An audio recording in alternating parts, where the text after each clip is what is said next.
नमस्कार प्रिय छात्रों, ऑनलाइन शिक्षण की व्याख्यान श्रृंखला में आपका एक बार फिर से स्वागत है।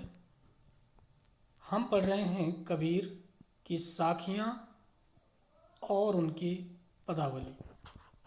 साखियाँ आप इससे पूर्व पढ़ चुके हैं। आज हम पढ़ेंगे कबीर की पदावली। प्रिय छात्रों, कबीर की साखियों में जहाँ एक ओर उनका ऐसा रूप दिखलाई पड़ता है जिसमें वो कोई संदेश, उपदेश या गुरु की महिमा का चित्रण करते हैं, वहीं कबीर के पदों में एक और रूप भी दिखाई पड़ता है। वो है उनका स्त्री के रूप में अपनी कल्पना करना। वे जब भक्ति भाव में होते हैं तो इस प्रकार से अपने आप को कल्पित करते हैं कि जैसे वो एक भक्त नहीं बल्कि एक स्त्री हैं और परमात्मा पुरुष हैं, और एक स्त्री और पुरुष के बीच में जो अनुराग है, प्रेम भाव है, उसके रूपक में वो अपने मनोभाव को, अपने अंतर्भाव को व्यक्त करते हैं। यहाँ जीवात्मा स्त्री में ढल जाती है और परमात्मा जो है वो पुरुष के रूप में, ईश्वर के रूप में हमारे सामने आता है। तो ये भी ध्यान रखने की बात है कि सूफी कवियों के यहाँ इस प्रकार के रूपक देखने को अक्सर मिलते हैं, और कबीर के यहाँ भी सूफी का जो सूफी भावधारा है उसका प्रभाव देखने को मिलता है। उस विस्तार में ना भी जाएं तो भी इतना समझना आवश्यक है कि ये जो पद आप पढ़ने जा रहे हैं, जो आपके स्क्रीन पर है, इसमें एक विवाह का दृश्य उपस्थित किया गया है, जिसमें जिस प्रकार से विवाह में एक स्त्री भांवरे लेती है, 7 फेरे लेती है, एक पुरुष होता है उसके साथ 7 फेरे लेती है, मंत्र पढ़े जाते हैं, कुछ उसी तरह का एक दृश्य उपस्थित करते हुए आत्मा और परमात्मा के मिलन की बातें कबीर इस पद में प्रस्तुत कर रहे हैं। तो आइए सबसे पहले राग गौड़ी में ये जो पद लिखा गया है इसको पढ़ते हैं, और उसके बाद फिर इसके अर्थ और अर्थ के माध्यम से फिर व्याख्या में प्रवेश करने का प्रयास करते हैं। तो कबीर कहते हैं कि दुल्हनी गावहूँ मंगल चार। ये जो दुल्हनी शब्द है ये पूरी उत्तर प्रदेश के अवधी और भोजपुरी भाषा में बहुत ही प्रचलित शब्द है। अवधी में विशेष रूप से वहाँ कोई नई नवेली दुल्हन को दुल्हनी कहते हैं, और जो स्त्रियां शादी ब्याह के समय समूह बना करके एक तरफ शादी ब्याह का कार्यक्रम चलता रहता है, दूसरी तरफ स्त्रियां गाना गाती रहती हैं, कुछ विवाह के गीत गाती रहती हैं, तो उन स्त्रियों को, सभी स्त्रियों को संबोधित करते हुए कबीर कहते हैं कि दुल्हनी गावहूँ मंगल चार, हम घर आए हो राजा राम भरतार, तन रत करी मैं मन रत करी हूँ पंच तत्व बराती, रामदेव मुरे पाहुने आए मैं जोबन मन माती, शरीर सरोवर वेदी करी हूँ ब्रह्मा वेद उचार, रामदेव संग भावर लई हूँ धनि धनि भाग हमार, सुर 33 कौतिग आए मुनिवर सहस 88 आए। मुनिवर जो हैं वो सहस 88,000 मुनिवर। कहें कबीर हम ब्याह चले हैं पुरुष एक अविनाशी, कहें कबीर हम ब्याह चले हैं, हमें कौन ब्याह के लेकर के चल पड़े हैं? एक ऐसा पुरुष जो अविनाशी है, जो जीवन मरण से परे है, जीवन और मृत्यु से जो परे है, ऐसा एक पुरुष हमें ब्याह करके ले चल पड़ा है। तो पूरी कविता, पूरे पद को पढ़ने के बाद आपको अनुमान हो गया होगा कि कबीर यहाँ एक रूपक प्रस्तुत करते हैं विवाह का। साधारण विवाह तो एक स्त्री और पुरुष के बीच होता है, ये असाधारण विवाह जीवात्मा और परमात्मा के, एक अविनाशी पुरुष और एक भक्त के बीच हो रहा है। तो उसी में बड़े ही प्रसन्न भाव से वो प्रस्तुत करते हैं कि दुल्हनी गावहु मंगल चार। मंगल चार शुभ गीत, बधाई के गीत जो विवाह में गाए जाते हैं। हे दुल्हनियों, हे स्त्रियों, हे सौभाग्यशाली स्त्रियों।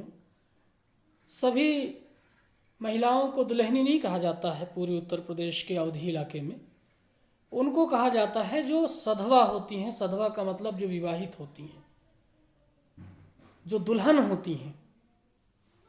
तो हे दुल्हनी गावहु मंगल चार, हे सौभाग्यशाली स्त्रियों, आज बधाई के गीत गाओ। और क्यों बधाई के गीत गाएं? क्या ऐसी प्रसन्नता की बात है?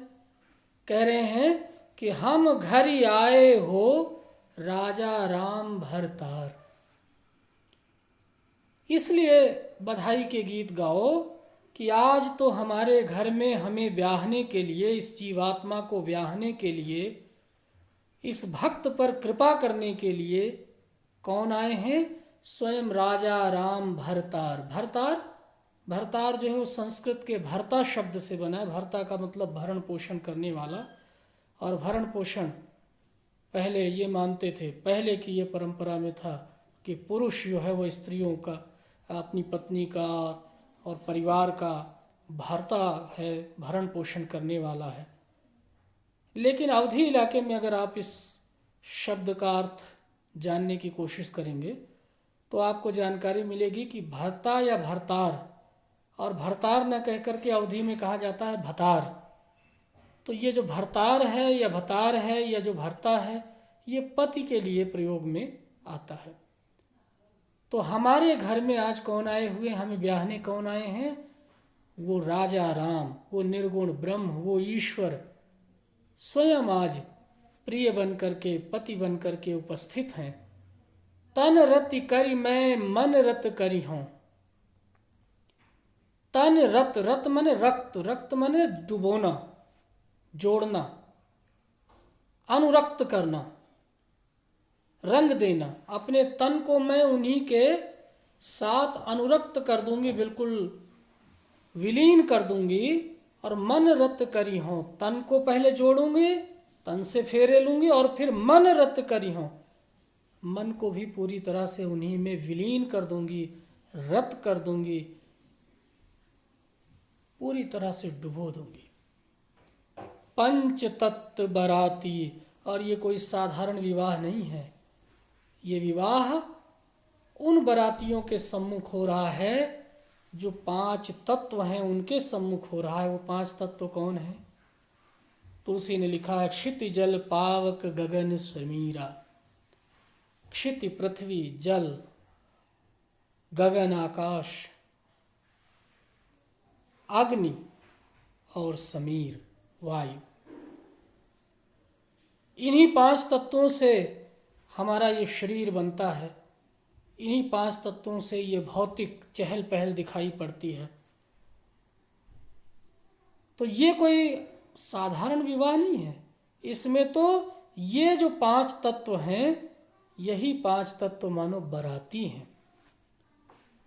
रामदेव मुरे पाहुने आए, वे भगवान, वो ईश्वर, वो अविनाशी, वो निर्गुण, वो राम मुझे ब्याहने के लिए मेरे द्वार पर आए हुए हैं। मैं जोबन मतमाती, और मैं अपने युवा अवस्था में हूँ, आनंदित हूँ। मदमाती, मैं माती, मस्त हूँ, आनंदित हूँ, प्रसन्न हूँ, खुश हूँ। जोबन, युवा अवस्था में हूँ। शरीर सरोवर बेदी करी हूँ, इस शरीर को ही मैं बेदी बनाऊंगी। बेदी जिस पे हवन होती है, ये शरीर ही मानो मेरी वेदिका है। सरोवर के किनारे जैसे वेदी बना करके मंत्र पढ़े जाते हैं, वैसे ही ये शरीर रूपी वेदिका है मेरी। ब्रह्मा वेद उचार, और इस विवाह में वैदिक मंत्रों का पाठ कोई साधारण व्यक्ति नहीं करेगा, स्वयं ब्रह्मा ही वैदिक मंत्रों का उच्चारण करेंगे, क्योंकि ये तो जीवात्मा से परमात्मा का विवाह है, ये कोई साधारण विवाह नहीं है। राम देव संग भांवर लई हो, भांवर कहते हैं भंवर, भंवर मतलब चक्कर, चक्कर मतलब जो 7 फेरे लिए जाते हैं, उसके लिए यहाँ कर प्रयोग किया गया है कि राम के साथ, उस ईश्वर के साथ, उस अविनाशी पुरुष के साथ मेरी ये जीवात्मा क्या लेगी?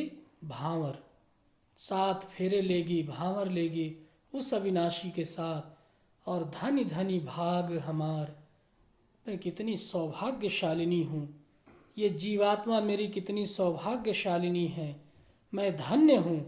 सुर कैस 33 कौतिग आए, 33 करोड़ देवता, कौतिग करोड़, 33 कोटि देवता जो भी इस प्रकृति में पृथ्वी से लेकर के और आकाश तक हैं, वे सब इस विवाह के साक्षी हैं, वे सब इसके गवाह हैं। मुनि सहस्र 88, और जितने ये 88,000 मुनि हैं, ये भी सब इस मेरे विवाह के साक्षी हैं।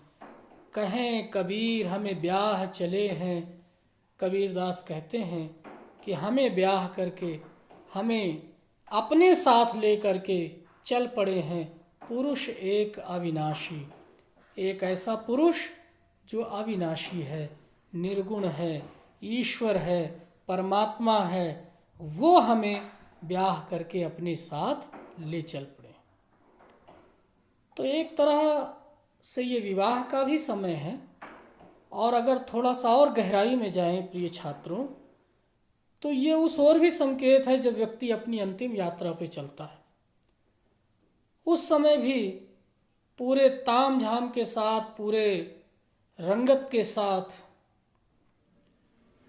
जिस तरह से विवाह में पूरी योजना बना करके, सजा करके 2 व्यक्तियों के बीच बड़े हर्षोल्लास से विवाह को संपादित कराया जाता है, मृत्यु के समय भी जब जीवात्मा ये परमात्मा से मिलने को तैयार होती है, तो उस समय भी लगभग इसी तरह का कर्मकांड या इसी तरह की प्रक्रिया अपनाई जाती है। तो हे दुल्हनों गाओ मंगल चार, हे सौभाग्यवती स्त्रियों मंगलाचरण बधाई के गीत गाओ। हमारे घर में राम वो निर्गुण ब्रह्म भरतार, वो भरता, वो इस संसार का पालन पोषण करने वाले स्वयं भगवान अविनाशी पुरुष हमारे घर आए हुए हैं। मैं इतनी प्रसन्न हूँ कि अपने तन को उनसे मिलाने के साथ साथ अपने मन को भी पूरी तरह से विलीन करूँगी। इस विवाह में 5 तत्व, क्षिति पृथ्वी जल आकाश अग्नि वायु, सब के सब बराती हैं, साक्षी हैं। राम, श्री राम या वो अविनाशी पुरुष, वो ईश्वर पाहुने बन करके मेरे द्वार पर, मेहमान बन करके मेरे द्वार पर आए हैं। मैं जोबन मतिमाती, मैं प्रसन्न हूँ, युवा अवस्था में हूँ और मद मस्त हूँ, आनंदित हूँ, उनके संयोग को लेकर के उनसे मिलने को व्याकुल हूँ। अपने इस शरीर को ही मैं वेदिका, जैसे तालाब के किनारे, सरोवर के किनारे वेदिका बना करके हवन किया जाता है, मैं इस शरीर को ही वो सरोवर, वो वेदिका बनाऊंगी। और उसमें कोई साधारण व्यक्ति वेद मंत्रों का उच्चार नहीं करेगा। ये विवाह उस ब्रह्मा के वैदिक उच्चारण से होगा। रामदेव संग भांवर लई हों, और उन्हीं ईश्वर के साथ मैं फेरे लूँगी। ये मेरे सौभाग्य की बात है, मैं धन्य धन्य हो गई हूँ, क्योंकि मुझे कोई साधारण पुरुष नहीं मिला है। कबीर कह रहे हैं कि इस जीवात्मा को ब्याह करके कौन चल पड़े हैं?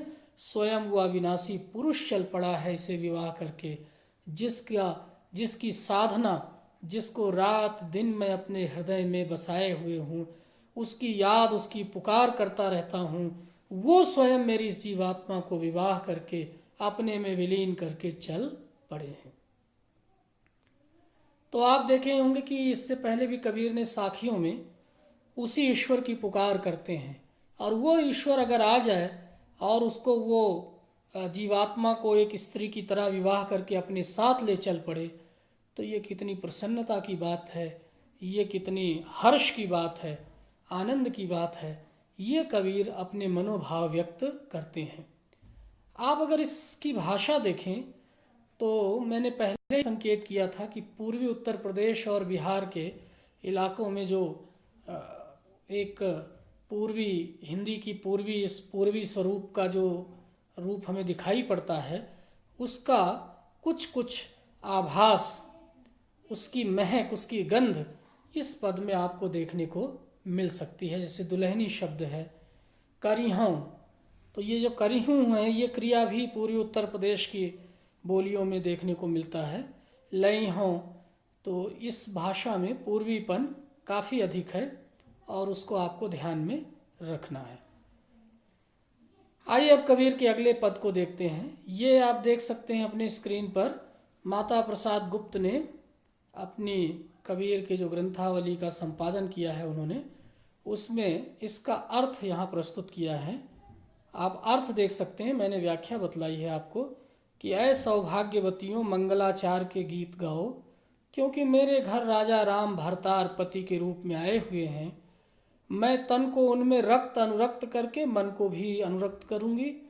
सृष्टि के 5 तत्व पृथ्वी, जल, पावक, आकाश और वायु उनके बराती हैं। रामदेव मेरे पाहुने प्रागुणक होकर के आए हुए हैं, मेहमान बन कर के आए हुए हैं, और मैं यौवन से मदमस्त हूँ। शरीर सरोवर के तट पर वेदी निर्मित करके ब्रह्मा वेद का उच्चारण करेंगे। मैं रामदेव के साथ भांवरे लूँगी अर्थात फेरे फिरूँगी। मेरे धन धन्य भाग्य हैं ये 3300 कौतुक देवता यहाँ 3300 करोड़ जो देवता हैं वो यहाँ उपस्थित हुए हैं। 88,000 मुनिवर उपस्थित हुए हैं। तो इस तरह से वो मुझ नारी को ब्याह करके, वो अनिश्वर पुरुष जिसका विनाश नहीं होता, ऐसा विनाशी पुरुष मुझे ब्याह करके ले चल पड़ा है। आप यहाँ देखेंगे 3300 देवता कौतुक ये शब्द आया है। तो कौतुक का यहाँ कौतिक अर्थ किया है, लेकिन यहाँ पर अक्सर विद्वानों ने कौतिक को कोटि भी किया है। कोटि का मतलब होता है करोड़। तो आप ये अंतर देख सकते हैं। ये माता प्रसाद गुप्त जो हिंदी साहित्य में पाठ आलोचना के लिए बड़े ही प्रसिद्ध विद्वान माने जाते हैं, उनकी पुस्तक से ये अर्थ दिया गया है। तो उम्मीद है कि ये पद जो है वो आपको अच्छी तरह से समझ में आ गया होगा। और अब हम अगले व्याख्यान में अगले पद को देखेंगे।